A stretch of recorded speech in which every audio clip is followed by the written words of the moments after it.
छात्रों, इतिहास विषय में आज हम अध्याय 4 इस्लाम का उदय और विस्तार, इस अध्याय की कल कुछ महत्वपूर्ण बातों की आपको फ़ोटो भेजी थी।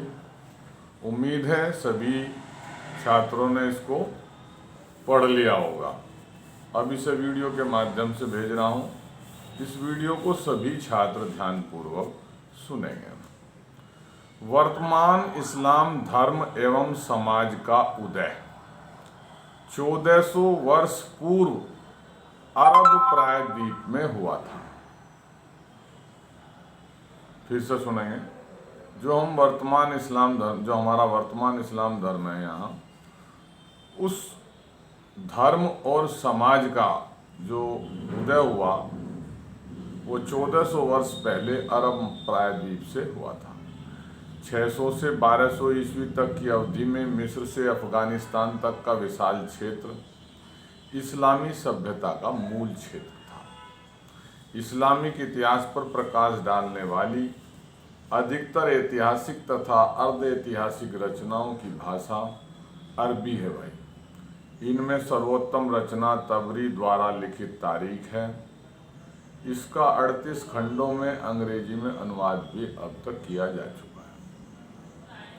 इस्लाम के इतिहास ग्रंथ लिखे जाने का उल्लेखनीय कार्य 19वीं शताब्दी में जर्मनी तथा नीदरलैंड के विश्वविद्यालयों के प्रोफेसरों द्वारा शुरू किया गया।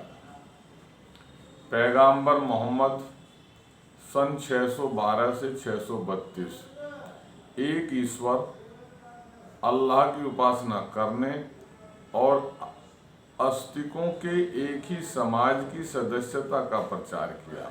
पैगंबर मोहम्मद ने इसी को इस्लाम का मूल मंत्र माना जाता है।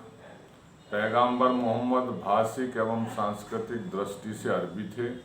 अरब लोग विभिन्न कबीलों में विभाजित थे। पैगंबर मोहम्मद का कबीला कुरैश था और मक्का में रहता था। जिन लोगों ने मोहम्मद साहब के उसूलों व सिद्धांतों को स्वीकार किया वे मुसलमान कहलाए।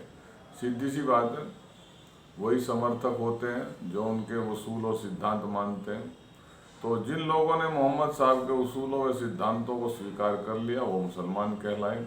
उन्हें कयामत प्रलय के दिन मुक्ति और धरती पर सामाजिक संसाधनों में भागीदारी का विश्वास दिलाया जाता था।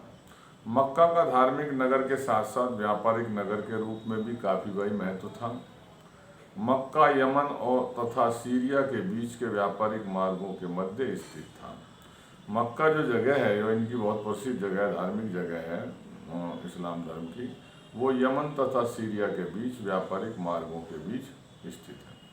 पैगंबर मोहम्मद सन 612 ईस्वी के लगभग स्वयं को खुदा का संदेशवाहक यानी रसूल घोषित कर दिया इन्होंने अपने आप को।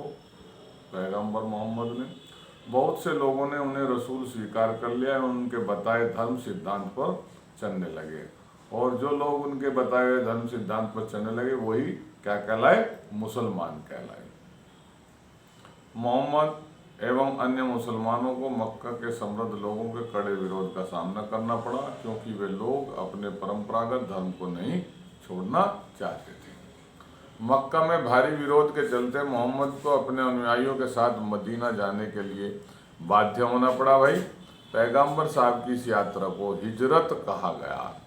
इस्लामी इतिहास में इसका बहुत ही महत्व है। धर्म रक्षार्थ मोहम्मद यानी धर्म की रक्षा के लिए मोहम्मद की इस मदीना प्रस्थान की घटना से मुस्लिम कैलेंडर अर्थात हिजरी सन की शुरुआत हुई। जब भी वो यानी जिस सन में जिस तिथि में वो जो है मक्का छोड़कर मदीना गए, उसी को जो है उस दिन से जो है हिजरी कैलेंडर की शुरुआत हुई। पैगंबर मोहम्मद इस्लाम के अंतिम पैगंबर थे तथा उनके बाद कोई भी व्यक्ति इस्लाम में पैगंबर होने का दावा नहीं कर सकता था। पैगंबर मोहम्मद 632 ईस्वी में इस संसार से प्रस्थान कर गए, यानी उनकी मृत्यु हो गई। पैगंबर मोहम्मद के बाद इस्लामी व्यवस्था में खिलाफत संस्था का निर्माण हुआ। इस संस्था में खलीफा, जिसे अमीर अल मोमीन भी कहा जाता था, पैगंबर का वैश्विक प्रतिनिधि बन गए। अबू बकर इस्लामी खिलाफत संस्था के पहले खलीफा थे। उन्होंने अनेक अभियानों द्वारा विद्रोहों का दमन किया एवं इस्लामी सत्ता को मजबूती प्रदान की। उमर एवं उस्मान क्रमशः दूसरे व तीसरे खलीफा बने। इन दोनों खलीफाओं के समय में इस्लामी साम्राज्य में बहुत विस्तार हुआ। जीते गए नए क्षेत्रों में खलीफाओं ने नया प्रशासनिक ढांचा लागू किया। नए प्रांतों के प्रमुख, अमीर, गवर्नर एवं कबीलों के मुखिया अशरफ कहलाते थे। इस्लामी खिलाफत में गैर मुस्लिम लोग खराज और जजिया जैसे कर अदा करते थे। यहूदी और इस्लामी राज्यों के संरक्षित लोग धिम्मीश घोषित किए गए थे, उन्हें अधिक स्वायत्तता प्रदान की गई थी। उस्मान की मृत्यु के बाद अली को चौथा खलीफा बनाया गया भाई, और अली के काल में मुसलमानों में आपस में युद्ध हुए। प्रथम ऊँट की लड़ाई 657 ईस्वी जो अली समर्थकों एवं मोहम्मद की पत्नी आयशा के नेतृत्व में हुई, तथा दूसरा सिफ़िन का युद्ध, आपने सुना हुआ सिफ़िन का युद्ध। अली की हत्या के बाद मुआविया ने 661 ईस्वी में स्वयं को अगला खलीफा घोषित कर दिया तथा उमय्यद खिलाफत की स्थापना की जो 750 ईस्वी तक चलती रही। प्रथम उमय्यद खलीफा मुआविया ने दमिश्क को अपनी राजधानी बनाया और बाइजेंटाइन साम्राज्य की राज दरबारी रस्मों और प्रशासनिक संस्थाओं को इस्लामी व्यवस्था में स्वीकार कर लिया।